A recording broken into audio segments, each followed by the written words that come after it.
Lake Powell, tucked cozily in the countryside of Bergfield, Maine, had been the residents' best-kept secret since the town was founded 200 years ago. It's a place of idyllic beauty and charm, keeping with the rest of the community. Here, everyone knows each other's name, and no one is too busy to stop and say hello.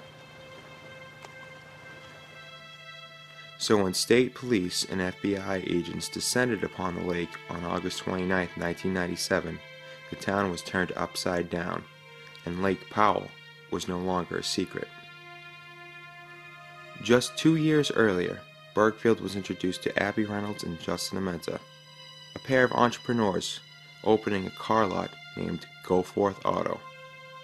Amenta handled the finances while Reynolds was in charge of sales. From the start, these two fit right in with the town of Bergfield.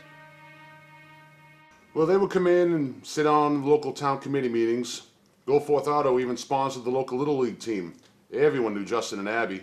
In just under a year, the business partners established themselves as pillars in the community, seemingly friends with all. But things were not as they seemed, and the duo was involved with more than local affairs. Goforth Auto was just a front for their real income, the sale and distribution of cocaine. Before their time in Bergfield, Justin had served 9 months for possession, with Abby getting probation. The two constantly honed their act, usually successfully conning towns for up to 4 years before being found out. People of Bergfield didn't know about their drug sales. The Federal Bureau of Investigation in Portland certainly did. While they were usually able to adopt new identities and jobs, police were quick to notice the two's questionable dealings. And it wasn't long until they were under surveillance. It was quite obvious after a few days that Amenta was a pro. He's very careful and meticulous with his business dealings, and although those dealings are very suspicious to us, we never could get the hard evidence to bring him in. So we all decided that we're going to track his business partner Reynolds. On the morning of June 2nd, 1997, their hunch paid off.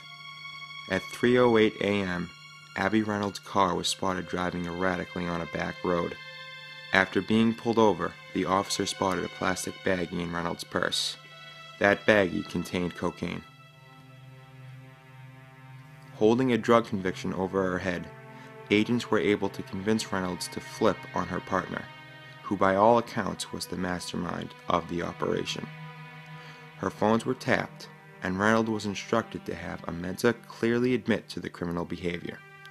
So I know something, Justin. I made one little mistake and the police were right there. Oh, come on, you're just being paranoid. Nobody knows anything. The cop probably just thought you were cute. What about all the other times? I'm getting really nervous and always seem to be around. Calm down, you're just getting yourself worked up. Well, what if we're gonna get busted? That's not gonna happen. Quit acting crazy. Everything is fine. But what if you're wrong? In that conversation, Amenta never let his guard down, and it wasn't enough. The tape didn't hold enough evidence. We scheduled another meeting with Miss Reynolds the next day after the recordings, yet she failed to show. With Reynolds a no-show at the meeting, authorities sent 2 officers to her home. After continued silence, a search was conducted that revealed nothing out of place. However, police took note that it seemed as if she had never come back home after leaving Goforth Auto the day previous.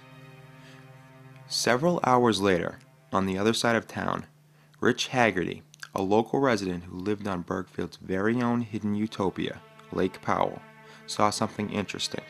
Haggerty spent his night, like many other nights, sitting on his porch smoking tobacco and listening to the breeze on the water. However, in the distance he noted a silhouetted man on a rowboat, struggling with what seemed to be a cooler. Haggerty, intrigued, paid close attention to the activity. Every 2 seconds he was looking around as if to see if anybody was watching what he was doing. I was just sitting here in the dark, looking out at the lake. When he went to lift the cooler, it was obviously heavier than it should have been. Then he took out a cinder block and some chains, and I got very curious. So that's when I called the sheriff. Yep. Half an hour later, long after the man in the rowboat was gone, police arrived on the scene to investigate the claim. Just 2 hours after the cooler was submerged, police, with the help of specially trained scuba divers, had acquired the evidence, and what laid within was not pretty. With the breaking of the chains, police unlocked the cooler to discover the gruesome remains of Abby Reynolds. She had been dismembered and stuffed in the oversized container. Police acted immediately. His name is Justin Amenta. He is approximately 6'1", 200 pounds, with very short black hair. We believe Mr. Amenta to be on the run and extremely dangerous. By the time anyone knew of Abby's death, Justin Amenta had long skipped town. The Goforth Auto Bank accounts, as well as Amenta's personal accounts, had been wiped clean. All told, he got away with $275,000. What happened between Abby Reynolds and Justin Amenta? Did he find out about the deal she made with authorities, or did he simply want to cut her out of the equation? With no clues to his whereabouts and no physical evidence or murder weapon, it's impossible to know for sure. What is known, however, with a murder this brutal and violent occurring in such a small, close-knit town, the ramifications are still felt. And Lake Powell, which once conveyed an aura of tranquility and stillness, now only had sentiments of horror and evil.